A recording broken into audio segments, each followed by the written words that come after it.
afternoon, everyone. My name is Dr. Ruchira Misra. I am a senior consultant in pediatric hematology oncology and the bone marrow transplant unit at SRCC Children's Hospital. On the occasion of International Leukemia Day, we thought we would have a one-to-one talk with other senior colleague, Dr. Poorna Kurkure, and also clarify some myths or some treatment-related problems or questions about leukemia, especially seen in pediatrics. I have with me Dr. Poorna Kurkure. She is the head of the department and the chairman of the Oncology Collegium at Narayana Health. She is the head of the department at SRCC Children's Hospital and is one of the doyens of pediatric oncology. She has been one of the reasons why we could start pediatric oncology in India way back in the 1980s itself. Welcome to the show, Dr. Kurkure. The way we would like to go about doing this is to sort and ask some questions that are commonly arising in the minds of children or in the minds of the parents whose children get diagnosed with leukemia. So my first question to you, ma'am, is what exactly is leukemia? When somebody diagnosed with leukemia, what are we looking at?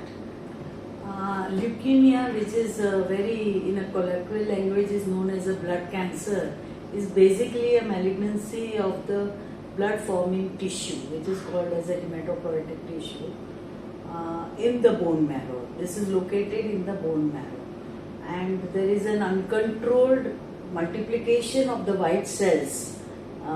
Generally the cells in the bone marrow, they divide, they do their functions and die. So here is an uncontrolled division without parallel death, and that's how there is an accumulation of these abnormal cells which lead to impairment or dysfunction of the bone marrow, and everything is because of this dysfunctional bone marrow, because these are the very cells which stop the bleeding, means the clot formation. They also cause a good resistance or immune functions. So all these functions, they go haywire when there is a bone marrow dysfunction, which results from this uncontrolled proliferation. So the uncontrolled proliferation of the blood forming cells is what is called blood cancer or leukemia. Now in children, we know that blood cancer is very different from what we see in adults, and most people have this misconception of what they've seen in the adults, and therefore there's this fear that the child will not be cured. So remember one thing, that pediatric leukemias or pediatric blood cancer is very different from that is seen in adults. There are different subtypes of pediatric leukemias, the commonest being what we call an acute lymphoblastic leukemia, which is a form of blood cancer that we see very, very commonly in our children population, very different from the chronic leukemias that are more commonly found in the adult population. And one of the striking differences that is there is that pediatric leukemias are very, very curable. So, but how often do you see the leukemias in children?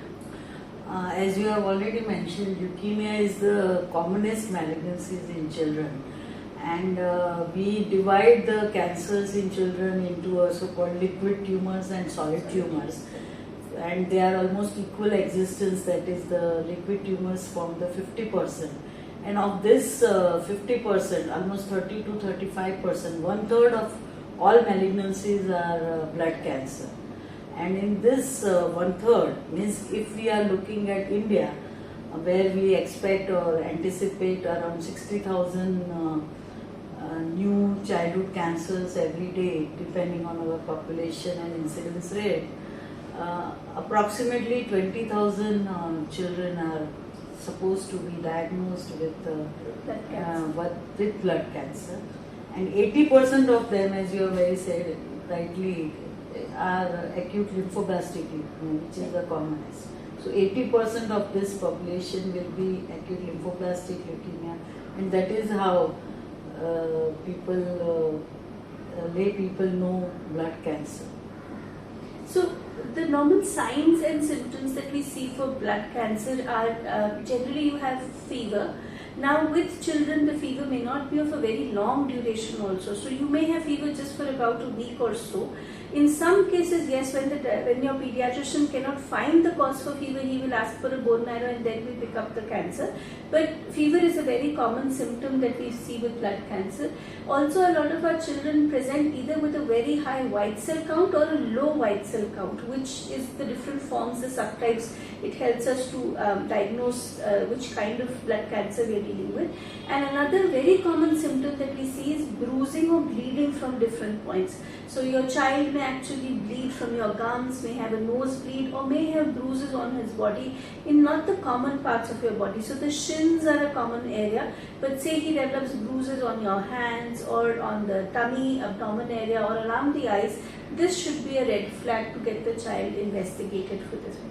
Ma'am, once there is a suspicion that a child has cancer because these symptoms are coming up, how do you actually diagnose that the child actually has cancer? What would be the tests that you would be asking for? The basic suspicion or basic test starts with a simple blood count. And a very astute person who is analyzing the blood count can give you a lot of clue as to whether this could be leukemia or not. And that is why we always say that it is the ABC or of CBC which is very, very important, because that forms the basis. The diagnostic test comes from basically the bone marrow examination where the disease originates. So you do the bone marrow examination, which is a painful procedure, so we generally do it under sedation in children for better compliance. And this bone marrow is tested under the microscope for its morphology, that is how the cells, abnormal cells look. Then we do certain higher tests in terms of what we call flow cytometry, because we have to find out to which clone or which arm of the development of the cells it belongs to. Like we have various subdivisions like B cell, T cell, etc. Because the ultimate treatment depends on what type of leukemia or what subtype of leukemia you have. And also we send for molecular studies and cytogenetics. So the whole process of diagnosis is quite prolonged, and parents are very, very anxious because they want immediate answer. Because once you spell out that it is a blood cancer, they want to know whether it is there or not there and what type it is there. So we have to tell them or counsel them that we will be able to tell you very quickly in 24 hours about the leukemia there or not there, but all the detailed things will come up step by step, and this will lead to final tailoring of the treatment. So this has to be conveyed that there is an emergency, but there are certain time constraint with this test. And it is important to know these subtypes because it really helps us to tailor the therapy according to the subtype we have. And being such a curable disease, knowing exactly how much to treat becomes very important for us. A very common question we are asked is there a staging to it? Because everyone associates cancer with some staging, saying stage 4 is bad. So with blood cancer, is there a staging as well? With blood cancer, there is no stage, which is very obvious because bone marrow is there all across in the body, and that's why there is no organ involvement. It's a tissue involvement, which is a hematopoietic tissue. So there is no stage, but there is a subtyping and there is a risk stratification, what we call it. And that risk stratification tells you as to how much intensively we need to treat or less intensively we treat.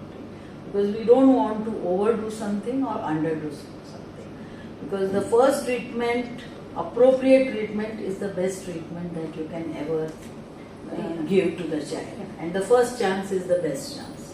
So there is no staging system in blood cancers. However, we would like to know where all it is spread, and we often look at your brain. So we do a lumbar puncture to look at whether it is spread around the brain. And in boys, we also look at their testes to see if they're there. The more important thing for us is, as ma'am said, we need to look at the cytogenetics, and we also need to do the appropriate risk stratification in these patients. The next aspect, once you've diagnosed this, how do we treat it? So with pediatric blood cancers, we know that chemotherapy is a very, very good option. And in fact, that may be the only treatment that you may actually need for these.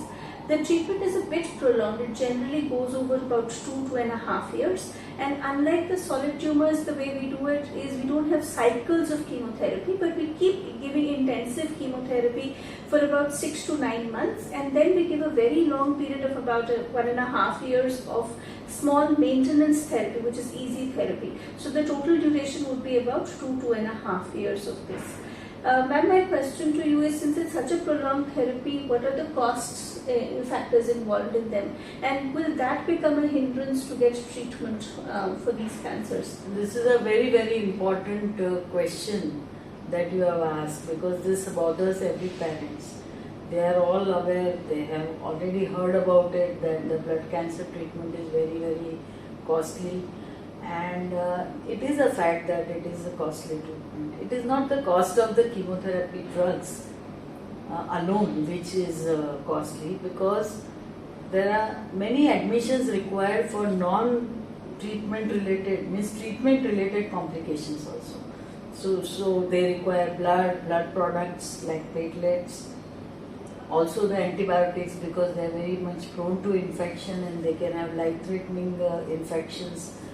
They do need many a times support from other super specialities like intensivist, infectious disease specialist, also the nephrologist if the kidneys get affected. So there is a lot of networking which is required. That is one thing. And secondly, a lot of inputs from other specialities, plus all this supportive care, which is very, very costly. So when the cost of the therapy will depend on the type of treatment that we are giving, type of leukemia, the risk. Lower the risk, lesser is the treatment. Means gentler is the treatment and lesser will be the cost. And secondly, it will also depend on the size of the child. A child who is very, very small, 3 to 5 years old versus adolescent. Definitely there will be requirement will be different in terms of chemotherapeutic drugs as well as supportive care. So the type, the risk, size of the child, this will all decide the cost. But we can say overall that the cost of therapy is higher in terms of like lakhs of rupees, I would say, at least 3 to 5 lakhs and above. But the most important thing is only 1/3 is the cost of the therapy, actual therapy, while 2/3 is a supportive care cost. So lesser the problems that you face, lower the risk for the child, better it is, then lower will be the cost. So that is why the importance of early diagnosis and early start of the treatment will help. What helps at SRCC is that we have a big team of people around with us. So we have a very good team of intensivists, nephrologists, hepatologists who all help together, and it's like a holistic care being provided to the parent. So getting your treatment done at a center that does have all the aspects of pediatric care becomes very good and makes the treatment go smoother. That becomes easy. I would also like to point out over here that please don't get disheartened about the funds or the money in part of the treatment. If you've decided that your child will get treated, because that is where we face problems, that a lot of parents abandon treatment just because saying financial reasons. If you are dedicated enough to want treatment, then we will find avenues to get the finances. SRCC is helped by a lot of NGOs and people who are willing to donate funds just to be able to help children get their treatment. So finances should never be a reason to abandon treatment. is one thing that we would really like to stress It on. is the willingness of the parents Yes. and grit and determination which ultimately Which will- will decide. And as we said before, 80 to 85% of children with pediatric cancer, pediatric leukemias will get cured. So you do have that chance that your child will live an absolutely normal life in the future. Just don't abandon it because of a short difficulty that you're facing right now.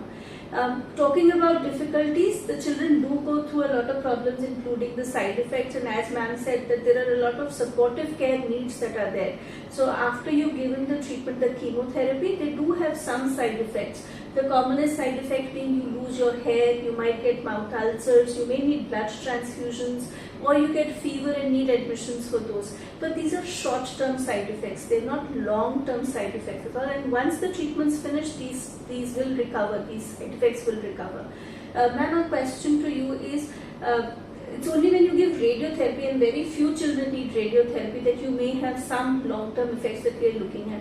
What are the long-term effects that you are looking at in children with cancer? Because you are very actively involved with the cancer survivor group as well. So that's why I'm asking you this question. This is a very, very important question. We don't want survival at any cost. We want survival and good quality of life for all these people, all these children, because we are expecting around 85% cure. So they have the whole life ahead of them. So we start taking precautions during treatment itself. And what are the precautions like? There are certain drugs which can cause problems to the heart, cardiac issues, in terms of long-term effects. So these drugs, when we are using it, we monitor them during treatment. We keep attention to the total dose, cumulative dose, as well as we keep monitoring them when they are off therapy, so as to pick up any issues which may come up. And if there is a indicator during treatment that this child is going to land up with problem, then we definitely alter our path and stop it there itself before the damage is done, and it is irreversible. So this is one issue. Second is the cognition. Now the cognition, children are growing, their brain is growing, and therefore and they have to undergo the formal educations and professional settlements after the formal education. So the cognition is a very, very important aspect of it. And that is why the treatment historically started with radiation to the brain for prevention of leukemia in the brain.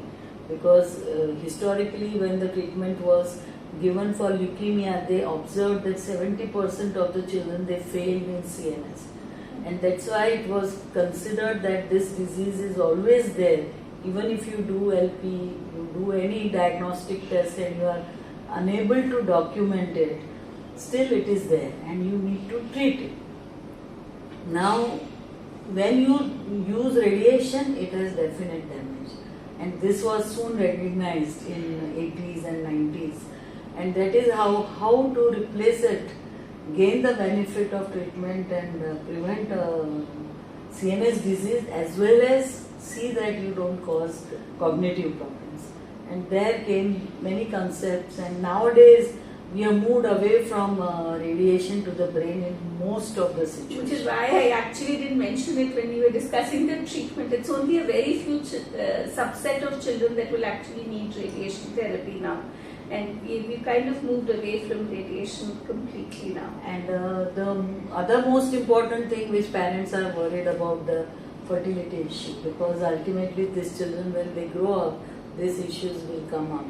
But as you have said, we have moved away from radiation to testes, so that is not an issue now.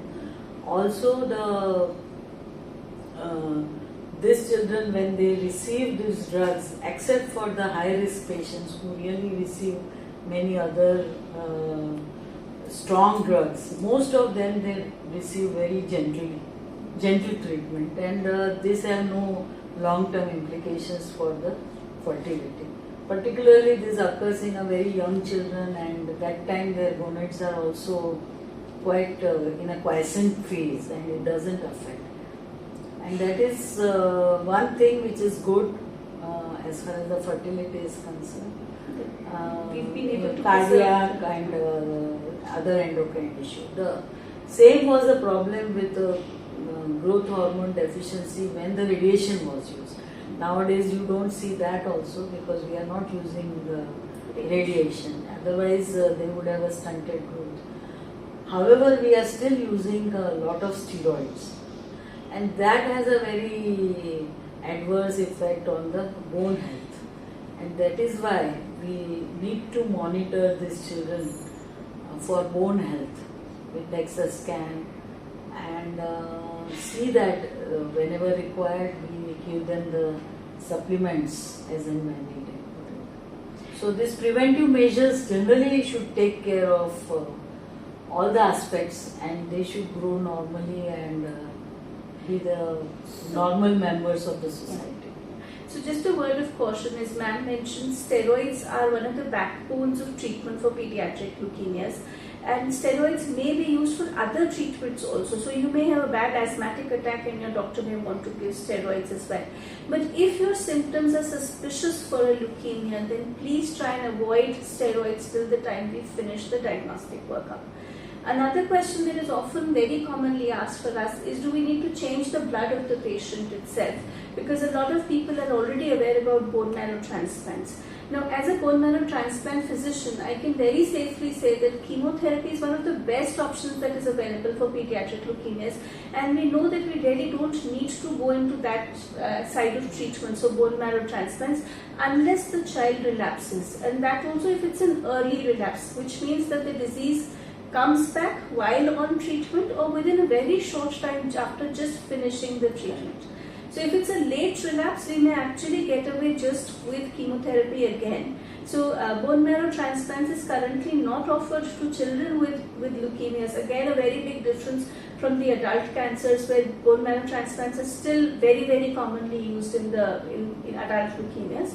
We have actually stepped away and we're saying that chemotherapy is good enough for treatment. We are here on to commemorate 4th September as a World Leukemia Day, which is celebrated by the support groups for leukemia, and this is very, very important. The survivorships, the support group, when survivors speak for themselves and they illustrate that how they went through the whole process and they are the victors, it is very, very impressive on the minds of everyone in society that these are normal children and they have grown up.